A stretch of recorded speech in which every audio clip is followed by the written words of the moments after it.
Бүгін жігіттер танысу туралы айтатын боламыз. Страх знакомства дейді ғой. Осы тақырыпты бірінші ашып алайық. Өйткені қыздан қорқып, дірілдеп тұрған жігітті қанша теорияны біліп тұрса да, подход жасай алмайды. Негізі қорқыныштың екі түрі болады. Біреусі блокирующий страх дейді. Ол блокқа түсіп қаласың, былайша айтқанда қатып қаласың. Қызды көрдің, ештеңе жасай алмайсың, айта алмайсың, ол қатып қалдың. Екінші қобалжу, страх волнительный дейді. Сен әрекет жасай аласың, бірақ іште бір аздаған қорқыныш, бір волнение болады. Новичоктарда осы көбінесе болады, блокирующий осы страхтың екеуі. Демек, осы қорқынышты біз жеңіл қобалжуға өткізу керек. Соның бірте страх нет дегендей сезімге келеміз да. Мүлдем қорқыныш қобалжу деген жоқ болып кетеді деген нәрсе жоқ. Барлығымыз қорқамыз. Ол по-любому болады. Сондықтан оны азайтуға болады да. Енді қорқыныштың бізге қажетті қазір танысудағы 5 түрі болады. Соны біз біліп алу керекпіз. Соның ең бірінші страх отказа дейді ғой, ең көп тарағаны осы. Қызға бар күшіңді жиналып, тәуекел етіп келдің, қыз отказ берді да. Бітті, осы жерде екінші рет қызға жақындағың келмейтіндей бір жағдай болады да.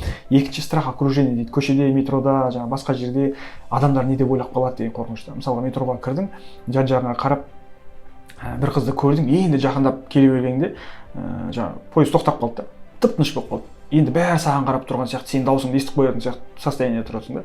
Ал егер бәрінің көзінше ол қыз сенімен таныспай қойса, онда вообще екі страх бірге болады да. Страх отказа, еще елдерің позор боламын деген дейді. Тағы да үшінші сұрақ бар. Страх неизвестности дейді. Бұл тек қыздарға қатысты емес, жалпы өмірде кездесетін қорқыныш қой. Жаңа жұмыс, жаңа отношения, жаңа қала, жаңа нәрсе, жаңа жұмыс, бұның бәрі белгісіз болғандықтан біз таныс емес нәрсеге қорқамыз да кіруге. Сондықтан бұл да бір қорқыныштың түрі. Төртінші, страх несоответствие дейді. Көшеде әдемі киініп алған қызды көрдің, ұнаттың, бірақ басында ойлар кетіп жатады. Бұл қыз қайдан, киіміне қарасақ, маған қарай қоймайтын шығар, бір дегендей. Өзіңше бір қызды көтеріп тастайсың да, планкасын сөйтесің да, өзің менің уровенім оған төмен деп жақындамай қоясың. Бұл да қорқыныштың бір түрі. Бесінші страх бар, таяқ жеп қаламын деген страх бар. Бұдық жігіті бар шығар, білмеймін, жалғыз жүрген жоқ шығар, может ағасы бар шығар деген дейді, папасымен жүрген шығар деп, типа әдемі қызды по-любому бір жігіт күтіп тұр ғой, жігіті бар ғой дегендей, қазір не жүрсе таяқ жеп қалмайын, ұят болып қалмасын деген сияқты страх. Енді бұл қорқыныштың бесеуі де бәріміздің бойымызда бар. Оны жоқ қылып тастай алмайсың. Главное, атын біліп алдық, қай жерде қандай қорқыныш болып тұрғанын. Енді соған сай әрекет жасау керекпіз. Соған сай әрекет жасап үйрену керекпіз. Олай болса, бірінші страх отказа деген нәрсе бар. Оны оқып біліп теориямен шеше алмаймыз. Тек қана практика керек, подход жасау керек. Яғни көшеге шығып, қызбен танысуды емес, отказ жинауды үйрену керек. Ең көп отказ жинағандар обычно көп танысуда шанс болады да. Отказ аламын деп жақындасаң, қазір железобетонный отказ аламын деп жақындасаң, негізі отказ болмай қалады көбінде. Күніне бір қаншалықты көп подход жасайсың, солай сенің қорқынышың жай не істейді, сейіле басыла бастайды. Демек, егер қыздар каждый раз саған отказ беріп жатса, значит, сен бір нәрсені дұрыс жасамайсың деген сөзді. Либо сен ешқандай өтпей жатыр, либо бір даусың өтпей жатыр, бір өзіңе де байланысты болуы мүмкін. Екінші страх окружения деген нәрсені айтайық, тоже тек қана практикамен бітеді. Бұл енді таза психологияның проблемасы ғой. Ол үшін біз елдің алдында ешқашан істеп көрмеген нәрсені жасап көруіміз керек. Өмірі қызға жақындап көрмедің ба? Онда көріп жақындап көр. Өлең айтып көр, дауыстап кітап оқып көр, айқайлап телефонмен сөйлесіп көр. Негізі бәрі маған қарап тұр деген нәрсе жоқ қой. Негізі әркім өз проблемасымен жүрді. Бірақ ол біздің ойымызша сондай бір бәрі бізге қарап тұр деген осындай бір балалық шақтан келе жатқан тәрбие. Үшінші, белгісіздік. Бұл енді тоже әр жақта бір қорқыныштың, жаңа нәрсенің артында тұрған не тұрғанын білу ғой, солған қадам қарай басуды, яғни өз қорқынышына қарай қарсы жүре білу. Бұл да деген тек қана қыздарға емес, жалпы өмірде көмектесетін нәрсе. Сондықтан қызға жақындау қорқынышты немесе арты не болатынын білмей тұратын болсаң, онда сол нәрсеге қарсы қадам жасап көру керек.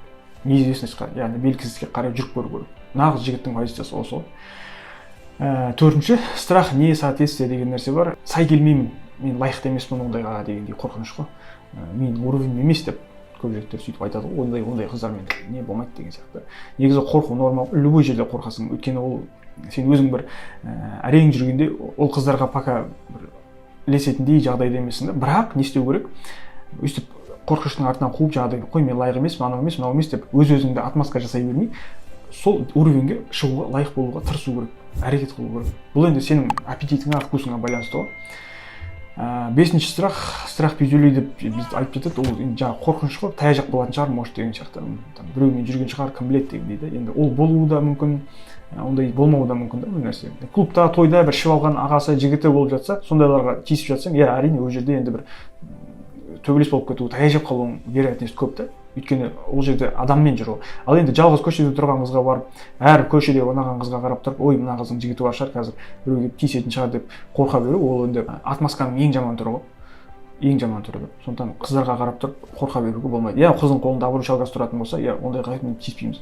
Бірақ егер сондай жағдай болып қалып, даже конфликтке түсіп қалатындай жағдай болып, оның бір жігіті келіп, ағасы келіп қалған жағдайдың өзінде, ол міндетті түрде сені ұрады, сенімен төбелеседі деген нәрсе емес қой.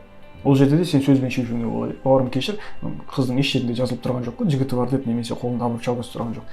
Мен танысып көрдім, еш нәрсе істеген жоқ, бәрі нормальный жігіт, бауырым, жолың болсын деген сияқты. Бәрін шешіп жүруге болады. Міндетті түрде сен не анау мынау деген әңгіме, ол енді дұрыс баланың әңгімесі. Жоғарыдағы 5 қорқыныш подряд кетеді. Сол үшін көрдің, не істеу керек, миды өшіру керек та. Правило 3 секунд деген бар ғой, 1 2 3 деп любой нәрсені бастап кетуге болады да. Яғни ойланып, қазір не айтамын, жақындаған кезде бүйтіп айтамын, сөйтіп айтамын деп сәл ойланып, бірдеңені ойластырып алатын болсаң, онда миың автоматически саған не береді? Стоп береді, блок береді да. Жаңағы 5 қорқыныштың бәрі ойнап кетеді, немесе оның ішіндегі 1-2 ойнап кетеді. Вопрос просто біз 5 қорқыныштың атын түстеп біліп алдық, қай жерде қандай қорқыныш ойнап тұр. Қазір бұның бәрі менің тек қана басымдағы нәрсе, ешқандай шынында да қорқыныш жоқ.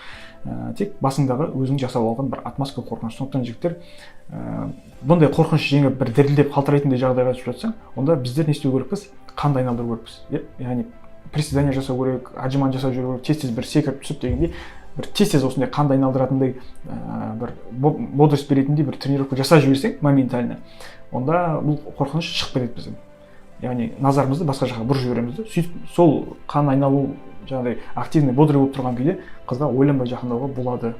Яғни мен не айтамын қазір, не істеймін бүйтемін деген әңгіме, ол сенің отмазкаң ғана жігіттер. Сондықтан танысуды практиковать етіп, әр қызбен таныса беріңдер, бүйтіңдер, сөйтіңдер деп бір пикаперский нәрсені үйретіп жатқан жоқпын, бірақ бәріміз үйлену керекпіз, бәріміз отбасы құру керекпіз. Сондықтан көшеде ұнаған әдемі қызды көрген кезде каждый раз өткізіп жібере беру, ол сенің миыңа каждый раз сигнал береді, что сен лохсың, сен чортсың, сен лайық емессің деген сияқты. Сондықтан осындай нәрсе жылдар бойына қалыптаса берсе, танысу одан сайын қиындай береді.